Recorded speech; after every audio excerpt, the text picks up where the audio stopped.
Hola chicos, buen día. Espero que estén bien, ¿no? El día de hoy vamos a platicar un poco sobre las relaciones geográficas, ¿no? De la Nueva España. Sería la tercera parte de la documentación colonial que vamos a revisar en este curso de Historiografía de México. Y sin lugar a dudas, la selección ha sido pues muy cuidadosa en el sentido de colocarles una lectura pues que tuviera una contraparte, digamos, más bien una que se complementara con una serie de imágenes que de alguna manera nos van a ayudar mucho a comprender que cómo la documentación colonial, o en este caso la documentación que se empezó a generar en la Nueva España, tiene pues todas las características de de documentos híbridos, ¿no? Me gusta mucho usar ese término porque justo hay una mezcla, quizá consciente o no, no nunca lo vamos a saber, pero sí hay una mezcla, por eso lo llamamos híbridos, de elementos de ambos, de elementos de diversas formas de pensamiento o diversas, sí, metodologías de escritura, ¿no? Por un lado, tenemos métodos de escritura, perdón. Por un lado, tenemos pues toda esta variante mesoamericana que ya vimos en la revisión de códices, que es más que nada una transmisión de memoria, de conocimiento a partir de ideogramas, de pictografías, de glifos, ¿no? Ahorita lo vamos a repasar. Y del otro lado vemos esta idea del espacio eh, colocado en una carta, literalmente son cartas, ¿no? En una idea de representar el mundo en un plano. eh,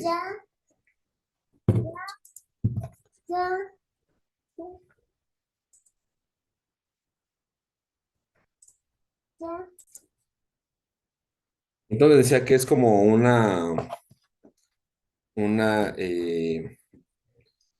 esta hibridación, entonces la forma de representar el espacio en el marco conceptual, más bien en la mentalidad o en los métodos de representación occidentales, los más conocidos y replicados son los que corresponden al dibujo renacentista, ¿no? Que son proyecciones, norte, sureste, oeste, bueno, ¿no? Y se van juntando con una serie de tradiciones eh, sobre cartografía. Eso es por un lado, pero está la otra parte de los cuestionarios, de las preguntas, de las interrogantes y de esta manera en la que pues la corona intenta conocer los reinos y los reinos responden, ¿no? A partir de o a través de sus figuras de autoridad. Y justo esto nos va a fortalecer lo que ya habíamos comentado en algún momento. O sea, las figuras de autoridad no son necesariamente los españoles así, ¿no? A grandes rasgos, ¿no? Que decíamos los españoles sin tener un solo matiz. Bueno, eso lo podríamos dejar para, pues, un jovencito de estudiante, una jovencita de estudiante de bachillerato, ¿no? De secundaria, pensar que los españoles, pues, fueron los malvados, ¿no? Acaparadores, extractores, etc., etc., ¿no? Pero del otro lado están justo estos matices que sí nos van implicando la idea de que la conquista y la colonización, o sea, son un proceso o son procesos, ¿no? Como en plural, y que las comunidades los fueron diversificando y también los fueron utilizando, ¿no? Como en conveniencia o aparentemente para sus propios intereses.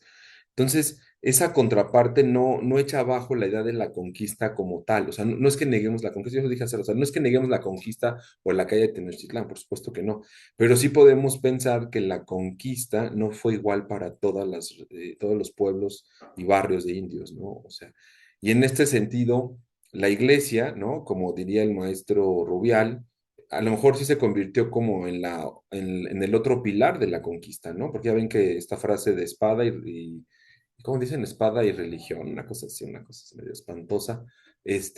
O sea, sí, en términos de transición, sí, pero en términos ya de documentos, creo que nos permite, y aquí un poco aludiendo a Gaydon White, ¿no? Que ya lo vimos en Filosofía de la Historia y lo van a ver en Historiografía General, espero.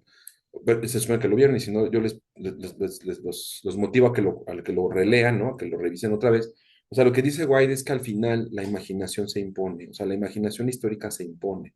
Tenemos los documentos, pero la forma en la que los vamos a interpretar, la forma en que los vamos a explicar, la forma en que vamos a escribir la historia, tiene mucho que ver con el para quién, ¿no? Entonces, en este sentido, quedan muchísimos cabos sueltos. De hecho, el trabajo del historiador es justo atar estos cabos a partir de una serie de documentos que a lo mucho lo que pueden ayudarte es a guiar un poco el discurso, pero al final los documentos no son a priori la historia misma son solo parte de esa memoria.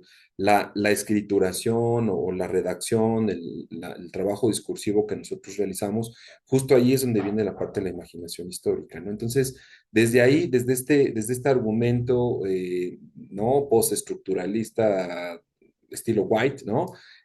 Yo quiero pensar o imaginar que las relaciones geográficas son estos documentos híbridos en el que constatan tres elementos importantes. Estos son interpretaciones mías y a partir de ahorita en la revisión, pues vamos a irlos explicando. Punto número uno es el interés de la corona por estas colonias, lo cual quiere decir que no las conocía, o sea, no había una idea de qué es lo que estaba sucediendo de aquel lado, pero peor aún, no había una idea de qué es lo que había del otro lado, ¿no? Y estamos hablando de la segunda parte del siglo XVI, entonces, eh, esto echa un poco abajo la teoría de mi buen amigo Edmundo Gorman. Ay, ya quisiera yo que fuera mi amigo, ¿no? Aunque dicen que tienen puras amigas, ¿no? Pero bueno, ya olvídenlo. Este, no, Edmundo Gorman, ¿no? Desea la invención, y entonces él plantea como un proceso más en términos de epistemología dirigido ¿no? Desde el historicismo dirigido a preguntas ontológicas, ¿no? Existía, no existía, entonces inventó, pero bueno, nos pinta un panorama como si América fuera una idea de continente en la mentalidad europea, ¿no? A finales del 16, principios del 17. No, perdón, a finales del 15, principios del 16, discúlpenme. Entonces él alude a la cartografía como un mapeo europeo, pero sigue cayendo en este juego, ¿no? O sea, sigue leyendo la historia desde y solo a través de las fuentes occidentales, ¿no? Entonces, esa es como una crítica que podríamos hacer a Edmundo Gorman y bueno, a todos sus séquito de seguidores, que son muchísimos, muchísimos, y que están muy bien apalancados en la UNAM. Ah, no, no debía haber dicho eso. Bueno, esa es una crítica que podemos hacer a su séquito, ¿no? A él y a su séquito de seguidores y cuates y amigos, que justo a lo que llaman historia, lo que llaman historiografía como planteamiento del trabajo del historiador y a la historia cultural que tanto aluden, o historia de las ideas, es que terminan cayendo en el mismo juego que hemos criticado bueno, lo hacemos sobre todo en filosofía de la historia, pero terminan cayendo en este juego de plantear cuestionamientos de y solo desde los documentos occidentales, ¿no? Entonces, la respuesta a priori, pues va a ser o sea, desde ahí, o sea, no vas a encontrar nada más que ahí, ¿no? En este marco conceptual. ¿Qué quiere decir esto? Que si me estoy planteando preguntas sobre Colón y la cartografía medieval europea, entonces solo voy a encontrar respuestas en la cartografía medieval europea, ¿no? Y vamos, no rompe en nada el esquema, solo digamos como que le da un giro a la interpretación de si América existía en la mente de Colón.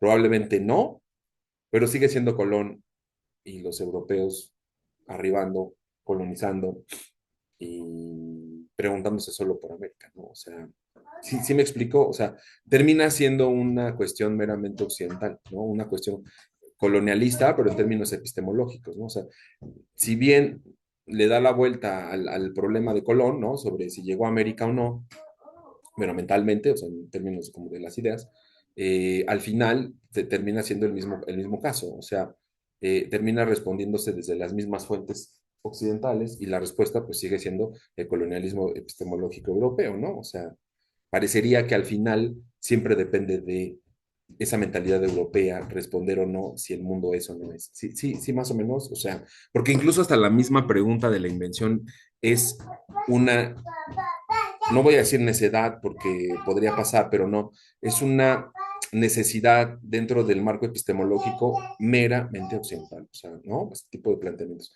Y del otro lado, también podemos plantear, ¿no? Como en este equilibrio, que no existen los equilibrios, según Ilya Prigogine, pero en este de los equilibrios, bueno, también leímos a Morín en Pensamiento Complejo, espero que los demás lo hayan leído en sus otras asignaturas, justo van planteando como la otra posibilidad. O sea, si no tenemos esta idea de las certezas y la idea de los equilibrios, entonces, pues, no, tendríamos que abrirnos paso a un nuevo camino epistemológico. Bueno, ahorita lo dejo ahí un poco en pausa.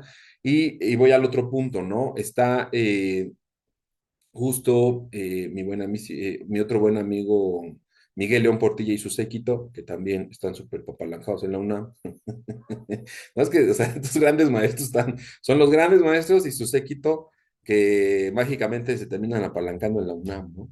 Sin ser brillantes como los maestros, ¿no? Terminan ahí, muy, muy amarrados en la UNAM, ¿no?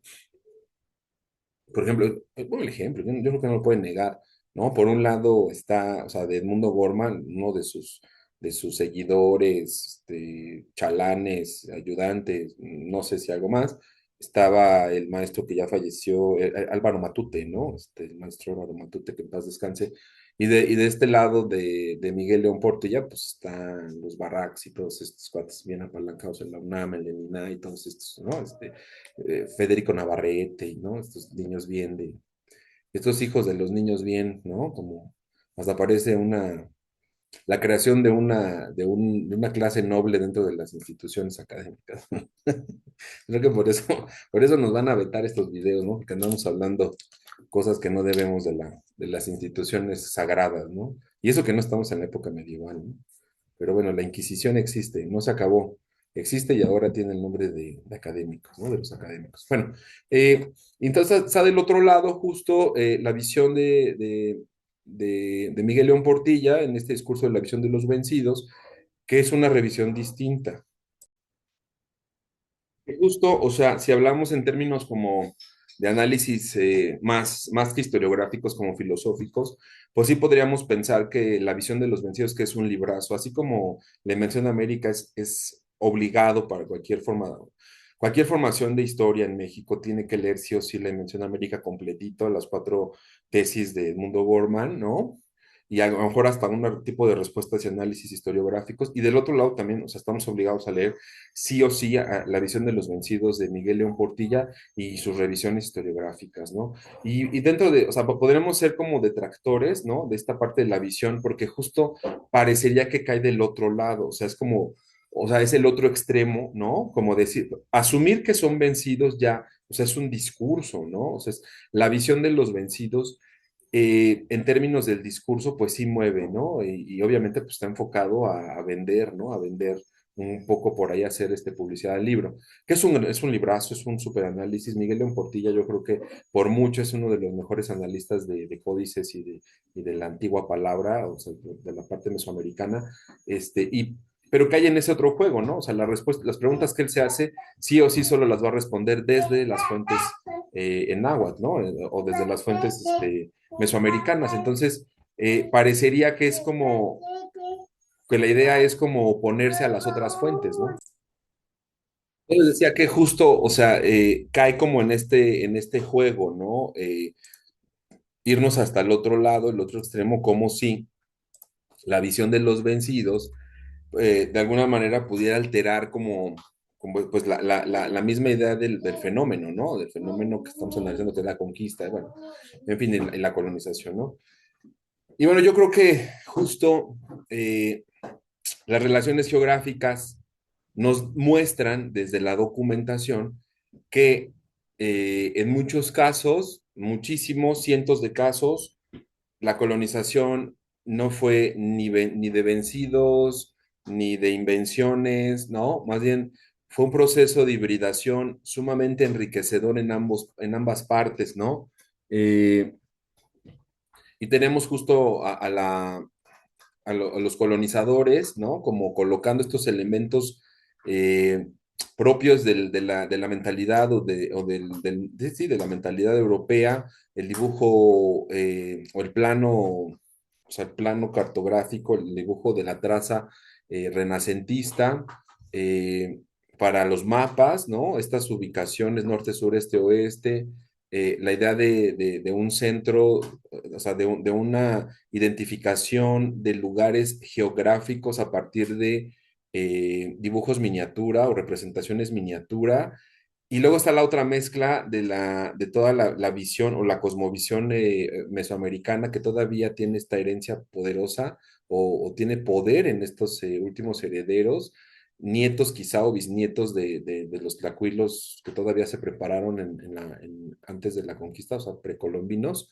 Eh, y que justo ellos van a aportar esta visión, ¿no? Entonces vamos a ver estos dibujos y estos cartas que van a mezclar, ¿no? Estos elementos en pos de una información que, si bien la corona busca que sea verídica, entre comillas, en realidad lo que está ejerciendo es una negociación entre lo que se quiere, entre lo que quieren las comunidades y sus autoridades morales, ¿no? Que se sepa y lo que no quiere que se sepa. Justo estas negociaciones entre una y otra entidad y la complicidad, y ahí está la parte, ¿no? La complicidad de estas autoridades morales. O sea, no solo es el cacique y las personas del pueblo, sino hacen equipo eh, con las figuras religiosas, ¿no? O sea, con sacerdotes, con frailes, con algunos autoridades no, coloniales como ¿cómo se llamaban estos señores? Bueno, que son los premios que les dan a los conquistadores, ahorita me acuerdo cómo se llaman. Entonces, eh,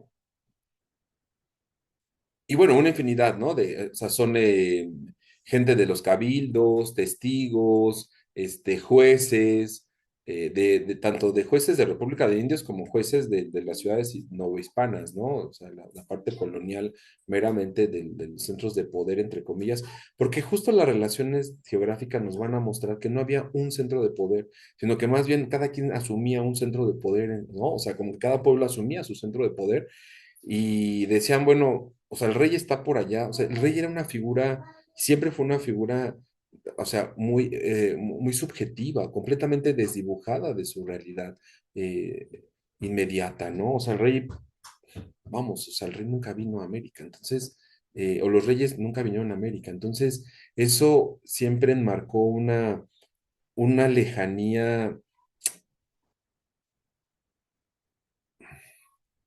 una lejanía caracterizada por la ilusión, por la imaginación, incluso hasta por una cuestión como de, como de semidioses, ¿no? Entonces, o sea, el rey era una figura completamente abstracta para todos los habitantes de la Nueva España.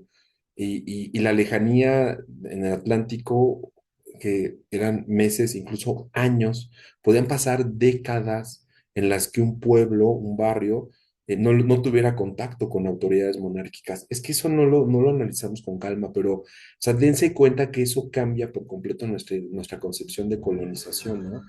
Porque entonces las relaciones geográficas, que ya voy a empezar aquí la transmisión, esta parte, lo que nos van a mostrar es justo esa posibilidad, ¿no? Esta es la lectura que les dejé, fantástica. No me digan que no, está chiquita, está cortita, está súper sintética. ¿Y saben qué es lo peor de esta figura? Que no está publicado como bueno, con una editorial fuerte, o sea, lo hizo una persona de Lina, pero vamos, o sea, estaba ahí, anda ahí en la red perdida esta fuente, así como cuando uno se encuentra un tesorito por ahí del libro en las bibliotecas, ¿no? Cuando andábamos buscando en las bibliotecas, digo, ya no, esto ya es poco probable, y de pronto encontrabas un librito que decías, este me va a ayudar con todo. Bueno, justo esta lectura que les dejé, ¿no? Que son las relaciones geográficas de la Nueva España siglo XVI de Diego Jiménez Vadillo, justo da el clavo en lo que quiero que vean. En principio, vean, o sea, este era el tipo de, de impresión que se mandaba. Muchos de los trabajos que se realizaban iban acompañados como de una edición, porque se hacían varias copias. Sí, sí, más o menos, o sea, se hacían varias copias. Una copia probablemente se la quedaba el virreinato, o sea, como los cabildos, esto, ¿no? Como administrativa, esta parte del poder central, entre comillas, de la Nueva España, y luego otra parte se enviaba, bueno, una copia igual o idéntica se enviaba a España, ¿no? Con la esperanza de que llegara el barco con todos esta información, ¿no? Que es parte de la correspondencia real, y otra, parece que otras se las quedaban los pueblos, ¿no? O los caciques, bueno, en fin, o sea, entonces, y esto nos va demostrando justo que hay un trabajo eh, mes- o sea, hay un diálogo, esa es la palabra, y de manera muy hermenéutica y rescatando mucho al maestro Gadamer, hay un diálogo, ¿no? Hay un diálogo entre las autoridades y el pueblo o la gente del pueblo para conformar la información que pide el rey. Y ahorita vamos a ver cuál es esta información. Hay un diálogo y eso ya te habla justo, o sea, rompe por completo el esquema que les decía hace rato de la visión de los vencidos y de la invención de América. O sea, bueno, y toda esta idea de la conquista como un proceso de imposición y resistencia, ¿no?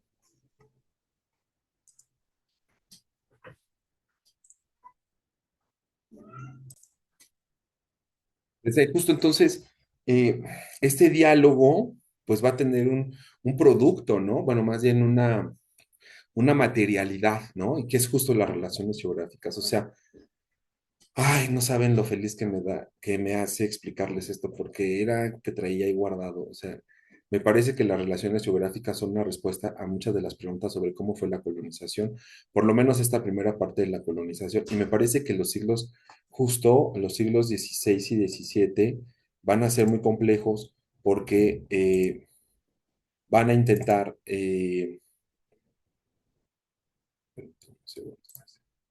ya, perdón, van a intentar como cambiar esta dinámica. O sea, las relaciones geográficas en esta materialidad de la relación que se construyó entre pueblos y autoridades morales, autoridades religiosas, autoridades legales, ¿no? Va a terminar siendo una complicidad. Esa es mi tesis, no me la vayan a robar, por favor.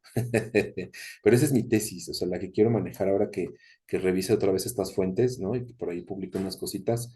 Esa es mi tesis, ¿no? Que este diálogo sí cambia por completo nuestra idea de la colonización como un proceso de imposición y resistencia, reitero, en el que tenemos un poder superior, ¿no? Militar, incluso algunos hasta dirán cultural. Me parece algo muy triste que alguien todavía repita este o replique este discurso ilustrado, ¿no? De que había una superioridad cultural. No, por favor. Y una idea de resistencia como de estos pueblos así en general, como si nos atreviéramos a someterlos, porque, o sea, nosotros los sometemos a un concepto de indio o de indígena muy duro, ¿no? Les funcionó en la época colonial porque justo el mantenerlos en esa generalidad permitió que muchos de ellos tuvieran autonomía. Perdón, es que ya saben que te tomo agua y viene mi hijo aquí a preguntarme cosas, ¿no? Bueno, entonces justo eh, les decía esta generalidad en la que metemos el concepto de indio o indígena todo el tiempo y de pronto pensamos que, ¿no? Que todos son iguales y que todos forman parte de la resistencia y hasta nos imaginamos hay cosas bien extrañas con el ZLN y bueno, ya no voy a decir más porque eso ya lo he criticado en algún momento. Me parece que esa generalidad que les funcionó y que permitió cierta autonomía durante 300 años o más, fue la que se va rompiendo a partir de las reformas borbónicas. ¿Por qué la autonomía se va rompiendo? Porque justo la necesidad de conocer de parte de la corona, pues sí tiene todo el anzuelo de saber cómo va a explotar estas tierras, ¿no? Obviamente, pero era tan vasto, tan grande y tan complejo que al final terminan los intermediarios, terminan por ser quienes colocan realmente la posibilidad de explotación o no. ¿Quiénes son los intermediarios? Reitero, pues estas autoridades morales, religiosas, legales, ¿no? Que justo van como en el estira y afloja, no solo con los pueblos de indios, también con las autoridades coloniales, o en este caso la corona, ¿no? O sea, en ese estira y afloja, pues había un montón de corrupción y había un montón de libertad de acción. Sí, sí, o sea, ¿no? Hay que ir pintando un panorama distinto de cómo fue la época colonial, justo a partir del estudio de la documentación. Y bueno, me encanta esta lectura, reitero, por quinta o sexta vez, porque justo nos va mostrando imágenes de, eh, de cómo fueron estas relaciones geográficas. Muchas de ellas iban acompañadas de un mapa. Y miren, si analizamos el mapa, un poco para adentrarnos en la cosmografía colonial o lo que le llaman cartografía hispano-indígena, es un concepto que me gusta mucho y que usa el Instituto de Investigaciones Estéticas.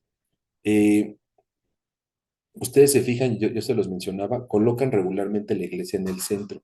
Eso tiene toda una connotación ideológica. O sea, ¿por qué la iglesia en el centro? Porque la iglesia se superpone al centro de poder espiritual, que era justamente como el lugar más sagrado para las comunidades o los pueblos, ¿no? No ha- y alrededor de esto, pues se construían o se diseñaban los cabildos, ¿no? Estos edificios de gobierno local, pero justo la iglesia se superpone como en el sentido de ser la autoridad máxima en términos morales para el pueblo, ¿no? Si bien muchas de estas iglesias se construyen a partir de el apoyo de la propia comunidad, no siempre fue en términos de obligación. De hecho, muchas de ellas se construyeron a partir de trabajo colectivo. En algunos casos se llama tequio, pero se conoció, o sea, se hicieron de esa forma. Y muchos de los pueblos lo hacen en sus narrativas, en sus discursos, en sus documentos del siglo XVI, justo abordan con mucho orgullo la construcción y la pertenencia a estas iglesias, estos conventos, estas capillas, ¿no? Entonces, o sea, tampoco es como Rubial lo exagera, ¿no? En esto se pone ya, ahora que le dieron el premio de historia, ¿no? De artes y no sé qué cosa.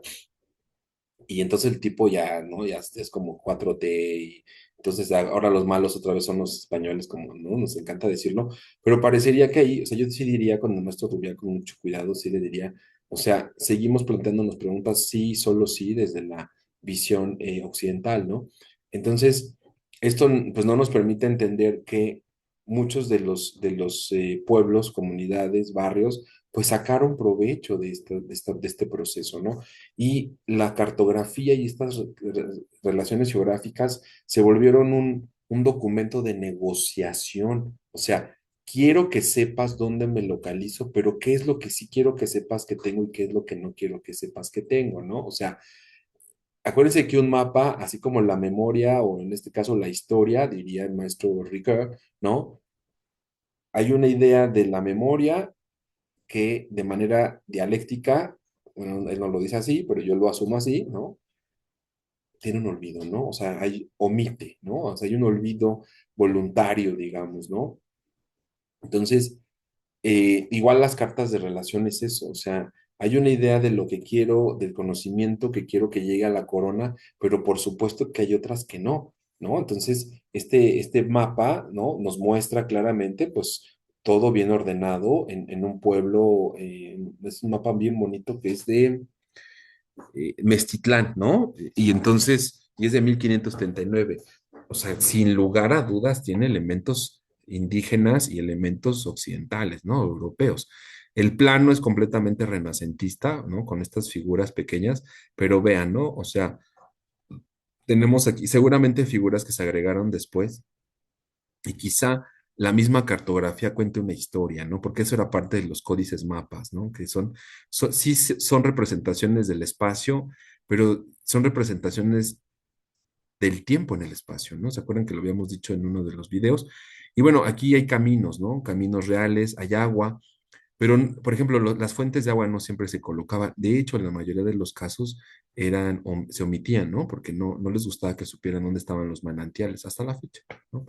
Y bueno, este mapa maravilloso, pues nos va mostrando las características visuales de las cartas de relación. Aquí tenemos un mapa hecho a escala, ¿no? De la parte de Veracruz, por ejemplo. Seguramente esta figura es de un cosmógrafo o de un dibujante completamente, bueno, muy arraigado ya en el pensamiento europeo.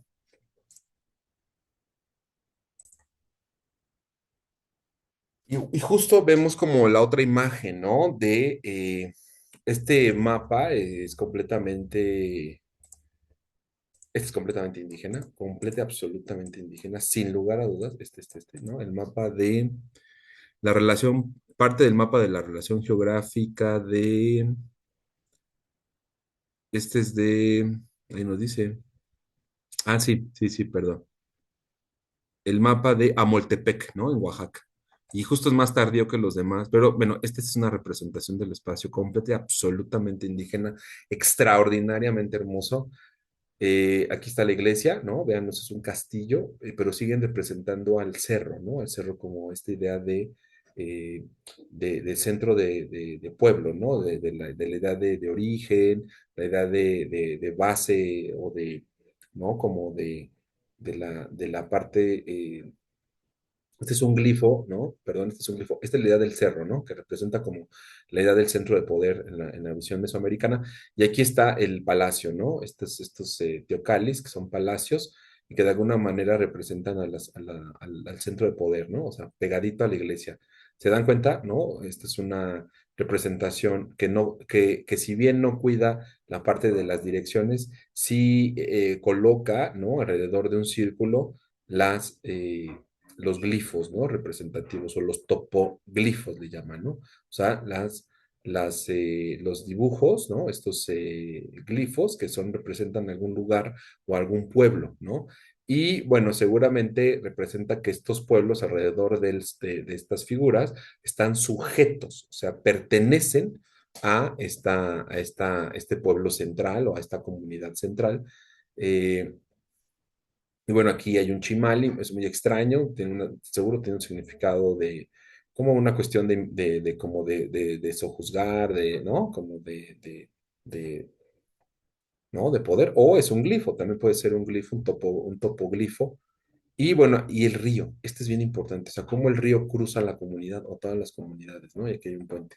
O sea, seguramente en una representación renacentista esto no tendría sentido, pero para nosotros sí lo tienen en muchos casos, porque justo vemos la iglesia, ¿no? Vemos las representaciones de la iglesia, pero también vemos en ese mismo entorno, pues la representación del poder mesoamericano y los topoglifos, ¿no? Y bueno, ¿no? Y bueno, estos mapas son una belleza, ¿no? O sea, este mapa, por supuesto que sí cuenta, o sea, estos de los que habíamos dicho, ¿no? Un mapa códice que cuenta en el espacio la historia del pueblo, ¿no? Todas las relaciones de poder implícitas a partir no solo de la idea del cerro, ¿no? De la idea del cerro como centro de poder, sino incluso se le agregan estos, los glifos de nombre, ¿no? Y está el otro mapa extraordinario, que es uno de los mapas más hermosos del universo, que vean, ¿no? O sea, incluso la idea del mundo, ¿no? O sea, es toda una idea del mundo. Aquí está el sol, ¿no? Y aquí están todas las relaciones de linaje de las familias casi casgos. Y bueno, el mundo que ustedes pensarían, bueno, no ustedes, más bien, la gente podría pensar normalmente que se refiere al mundo en el que vivimos, pero no, más bien refiere a una visión completamente del mundo mesoamericano, porque aquí no hay norte, sur, este, oeste, aquí hay más bien la idea de la luz, del inframundo, ¿no? La idea de que, por ejemplo, este mapa está orientado hacia el oriente, ¿no? Que es donde sale el sol y se oculta en el poniente, donde está el inframundo, ¿no? La parte oscuridad. Y es un recorrido, más bien es un mapa histórico, sobre el recorrido del pueblo y cómo se van dando los linajes y el sojuzgamiento y dónde se localizan las distintas pueblos sujetos, ¿no? Y también tiene una teatralidad histórica ahí detrás. Es un mapa hermoso. Ya no me voy a detener mucho que me puedo llevar toda la hora explicando estas cosas maravillosas. Y bueno, este es otro plano mucho más sencillo de entender. Y aquí está este es un, esto se llaman trazas urbanas, ¿no? O trazas del pueblo. Y ustedes se fijan, sigue existiendo la idea del glifo, la idea del dibujo renacentista, ¿no? Aquí hay otro glifo, igual aquí hay otra representación y bueno, una interpretación de náhuatl, ¿no? Y esto es una traza urbana, o sea, acá está el pueblo tal, acá está la iglesia o el pueblo tal, y acá está el otra parte del pueblo, ¿no? Y bueno, obviamente iban como la parte donde se contaban pues todo lo que tenía que ver con la población, sus características, sobre todo en términos de conteo, ¿no? ¿Qué había, qué se sembraba, qué no había, ¿no? Bueno, este es el mundo maravilloso que vimos hace rato, la iglesia al centro, como ya se los he dicho, pero o sea, la idea del centro no es nuestra idea de centro exactamente como en el plano cartesiano que vimos acá, ¿no? En la traza urbana. O sea, no es esta idea de centro que nosotros tenemos, ¿no? O que nos han impuesto, sino esta es la idea del centro como centro del universo, del mundo, esta.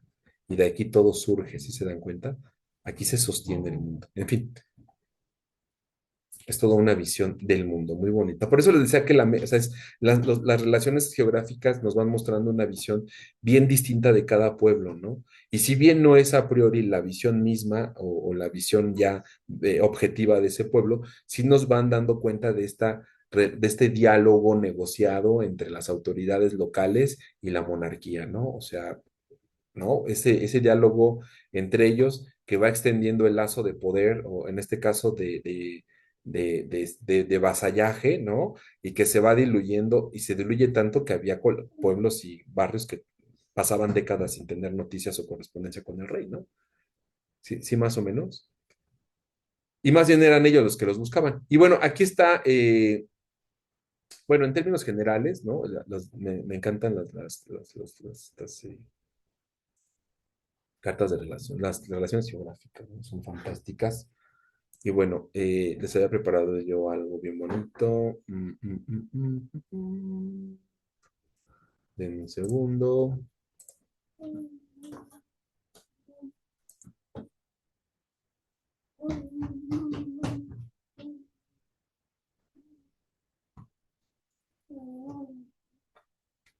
Denme un segundito, espérenme, espérenme. Aquí está.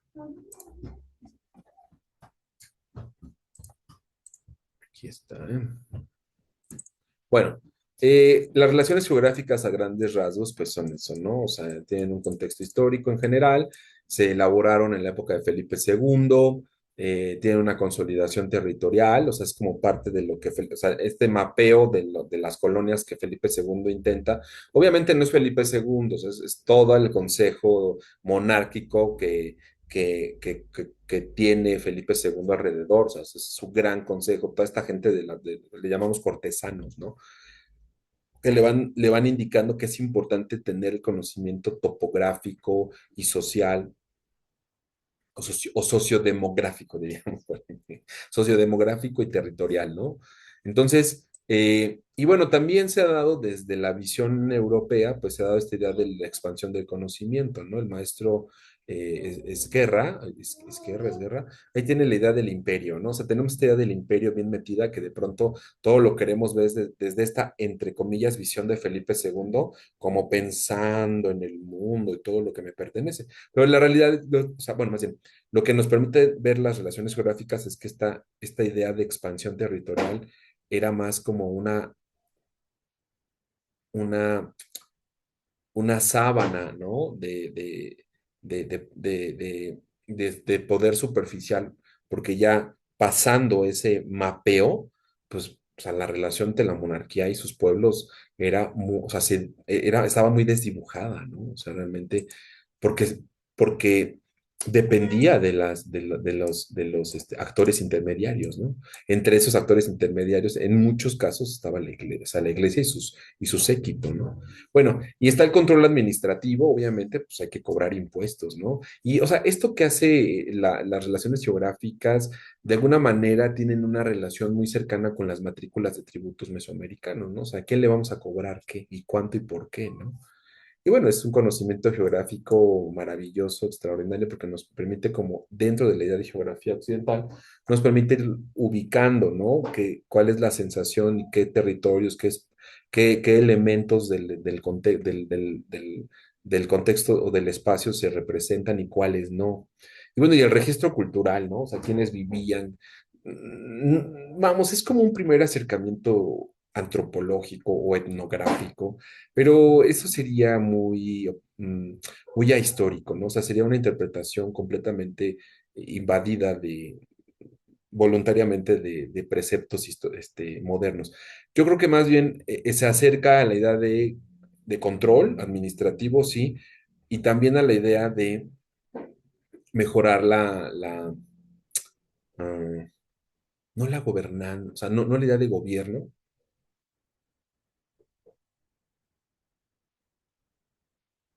sino incluso hasta lo diría como hasta en términos de seguridad, ¿no? Como en términos de militares, ¿no? Bueno, y se estructura, la estructura de las relaciones, hay un cuestionario de 50 preguntas, ahorita rápido las vamos a ver, y hay un texto, ¿no? O sea, se escribe un texto donde se describe completamente el pueblo, el barrio, ¿no? Lo que está ahí en torno a los pueblos de indios y el mapa pictográfico, muchos de ellos son, o sea, es un híbrido tan bonito y además una diversidad tan grande que nos damos cuenta que no había una visión de los pueblos de indios, había muchas visiones dentro de sus propios pueblos, ¿no? Y bueno, los temas principales, pues obviamente está la parte geográfica, ¿no? O sea, el clima, la hidrografía, los recursos naturales, y la parte de la demografía, pues, ¿no? O sea, qué tipo de población indígena había, quiénes eran esos indios que habitaban allí, sus lenguas, pero dentro de la clasificación y del entendimiento que tenían sobre todo los frailes y todo el séquito o la institución religiosa, ¿no? Y las costumbres. O sea, esa es una de las cuestiones que se dicen y se ocultan, ¿no? O sea, ¿qué va a decir la iglesia? Pues que lo han logrado evangelizar por completo, ¿no? Y ahí les comentaba, entonces, perdón, es que de pronto tengo que hacer pausas. Este, y bueno, justo, o sea, la iglesia, o sea, si lo cotejamos con estas otras fuentes, ¿no? De las historias, todo lo que recogieron estos autores religiosos, pues aquí no se va a hablar de todo este sincretismo y de todas las idolatrías y herejías que persiguieron, ¿verdad? O sea, ellos van a decir que han cumplido con su misión de evangelizar estos pueblos, ¿no? Y bueno, parte geográfica. En la parte de la cultura y la religión, pues vamos a ver adoraciones, ritos y festividades, pero ya enmarcadas en la parte cristiana, ¿no? O sea, aquí se adora al santo tal, ¿no? Aquí estas son las fechas importantes, porque además ya se impuso el calendario católico, que no es el calendario gregoriano. Y fíjense que eso o sea, es un tema que después en algún momento de la vida abordaré con esos millones de publicaciones que tengo que hacer. El calendario gregoriano, entre comillas, porque no es en realidad ese calendario, sino es una de las superadaptaciones modernas que tenemos o que usamos, no es el calendario así tal cual que manejaba la iglesia. O sea, la iglesia más bien se rige por un calendario de fiestas religiosas, de ritos, ¿no? Y que de alguna manera sí marcó como el reloj biológico de las comunidades, ¿no? O el calendario de vida de las comunidades, ¿no? O sea, sí fue marcando incluso hasta los ciclos de cosecha, de cultivo, ¿sí me explicó? O sea, ese es todo un proceso que también habría que explicar en México, ¿no? Cómo estos nuevos calendarios católicos que se adaptaron en las comunidades. Sí, hay que ver si cambiaron los ritmos, por ejemplo, de cultivo y cosecha o no. y cómo fueron, porque además van, o sea, sí, sí cambiaron por completo la vida cotidiana de las personas, ¿no? A lo mejor antes había un ritual general donde sacaban corazones a no sé quién ¿no? Y sacrificaban niños, nada, o no sé, o veían un eclipse y todos se agachaban, no sé, o sea, Mesoamérica era maravillosamente, nos podemos imaginar muchas cosas muy bonitas, ¿no? O muy violentas, pero estoy seguro que el calendario católico sí modificó por completo la vida cotidiana. Y veamos situaciones como el Xochimilco, donde hay una o dos fiestas diario, o Milpalta, o Tláhuac, donde todavía se conservan estos calendarios religiosos, pues te das cuenta que la vida cotidiana gira en torno a las festividades católicas y no necesariamente como un conteo, ¿no? Este, del ritmo de vida capitalista nuestro, ¿no? Moderno, pues. Y bueno, la organización territorial de los pueblos, las cabeceras y los sujetos. Vimos ese mapita donde, ¿se acuerdan? Donde veían pueblo central y muchos topoglifos, pues decían, todos estos pueblos pertenecen a este pueblo principal, ¿no? Eso era muy importante porque los pueblos principales, ¿no? O los pueblos centrales o las cabeceras poblacionales tenían como cierta jurisdicción sobre los pueblos sujetos. Y entonces, al encabezar literalmente la parte legal o la representación legal, pues ahí es donde estaban los principales edificios institucionales y también tenían como prioridad a la hora de, pues, ¿no? Estos conflictos territoriales que son, híjole, ¿no? De siglos anteriores. Y bueno, hay una fusión cultural, ¿no? Lo que yo llamo la parte híbrida, hay una reinterpretación europea del espacio de los pueblos y viceversa, ¿no? O sea, se conjunta la interpretación del espacio sociodemográfico y bueno, la interpretación del espacio y de la demografía europea versus la cosmovisión indígena, ¿no? O sea, tienen como una mezcla ahí maravillosa que cada relación nos permite analizarla, ¿no? Y bueno, Texcoco, Xamail y Colotmul, pues son un ejemplo de lo que sucedió.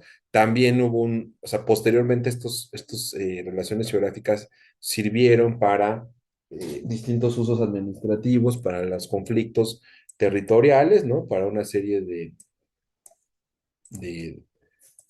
de situaciones y bueno, aquí, esta parte más bien se las quería mostrar justo eh, porque las preguntas, ¿no? Ya con esto voy a terminar, casi casi. Ahí vienen las preguntas, ¿no? Las preguntas las pone nuestro autor del texto, y por eso me encanta este texto, se me hace fantástico. Dice, primeramente en los pueblos españoles se diga el nombre de la comarca, quién fue el descubridor, ¿no? O sea, ya se asume que hay ahí algo, o sea, cuál es el vínculo de la corona con ese territorio, fíjense, o sea, ¿no? Y luego ya viene el temperamento, la tierra, los indios, la altura, la lengua, las lenguas, sobrenombre, los sitios y asientos de dichos pueblos, los pueblos de indios, cuánta distancia hay entre uno y otro, que además las distancias se medían en leguas, ¿eh? O sea, y también son sumamente subjetivas, ¿no? La parte de la gentilidad, quiénes, fíjense aquí, cómo se gobernaban y con quién traían guerra, eso es súper importante, dónde está la conflictividad entre ellos, ¿no? En todos los pueblos de españoles de indios se diga el asiento, las tierras, si hay alguna, si están sanos, están enfermos, la cordillera, los ríos, los lagos, los volcanes, los árboles silvestres, los árboles de cultura y frutales, ¿no? De cultura quiere decir de cultivo, ¿eh? Los granos y semillas, las que España ha llevado, o sea, qué se introdujo, qué se conserva de los indios, ¿no? Y así tenemos 85 maravillosas, no, 50 preguntas, ¿no? Que eran como tipo descripciones, ¿no? Extraordinario, me encanta este texto. Y bueno, ya para cerrar, si ustedes quieren conocer más de las relaciones geográficas, ¿no? Que son una especie como de cuestionario, ¿no? Que tenían que llevar las autoridades coloniales a los pueblos o a los mismos pueblos les llegaba la notificación y empezaban a responder este cuestionario con, pues, obviamente la ayuda de las autoridades morales, les digo, pueden ser la mayoría de los casos religiosas, este, y al final, pues, se agregaba una representación pictográfica, ¿no? Perdón, un mapa o una representación del espacio, y en muchos casos eran pictográficos, o sea, espacios, mapas códice o mapas hispano-indígenas Algunos eran completamente cosmográficos, ya en representaciones renacentistas, otros seguían siendo completamente códices, ¿no? O casi, ¿no? Tipo códices. Y bueno, esta es una mezcla muy hermosa entre códice y mapa renacentista, ¿no? Entonces, y bueno, aquí están los ejemplos, ¿no? De cómo se escribe, y muchos de ellos se mandaron a imprimir, otros no, otros se mandaron a mano durante la época de Felipe II, la segunda mitad del siglo XVI, y bueno, ¿no? El corpus de relaciones geográficas, ese concepto es muy importante, espero que lo tengan presente. Y ya para cerrar, el maestro que más lo ha trabajado y que de verdad yo creo que merece la pena que le echemos un ojito, yo ya me comprometí conmigo mismo a hacerlo, es justo René Acuña, lo ha hecho con las relaciones geográficas, vean todo lo que ha trabajado él durante muchos años. Bueno, estas son las publicaciones gratis, ¿no? O libres que están en internet, en el repositorio de DSPACE, de Space, Relaciones Geográficas, siglo XVI, edición René Acuña. Pero bueno, en la UNAM él tiene muchas más. Es un gran, gran, gran investigador e historiador. Y bueno, son fantásticas. Su trabajo es fenomenal. De verdad, tiene un trabajo extraordinario, eh, en todo sentido hermoso. Y bueno, y lo ha hecho bien. O sea, francamente lo ha hecho bien. Lo ha hecho muy bien. Y, y yo creo que vale la pena revisarlo. Está en EPUB gratis. Hay que echarle un ojito cómo lo aborda. Y bueno, yo creo que vale la pena este corpus de trabajo para los que quieran ir analizando otro tipo de documentos que no son ni completamente occidentales ni completamente indígenas, ¿no? O sea, me parece que ese híbrido, pues lo voy a decir así, sin comprometiendo mi opinión, porque solo es una opinión, pues me parece que nosotros, o sea, este es el ejemplo material de lo que somos nosotros en cuanto al concepto o en cuanto a mentalidad, ¿no? Somos un diálogo de muchas culturas, ¿no? Esta es la materialidad de ese diálogo, nos guste o no, ¿no? Aunque hay gente que sigue pensando que somos, meramente, aquí están las 50 preguntas y ya, pues ya está, aquí en el texto bueno, las reescribe al final, ¿no? Hay gente que sigue pensando que somos una dialéctica de malos y buenos, pero claro que no. Yo creo que somos más bien producto de un diálogo extraordinario en el que podemos sacar muchísima información y conocimiento. Muchas gracias. Pasen un excelente día. Gracias de verdad. Me encanta este tema. Chao.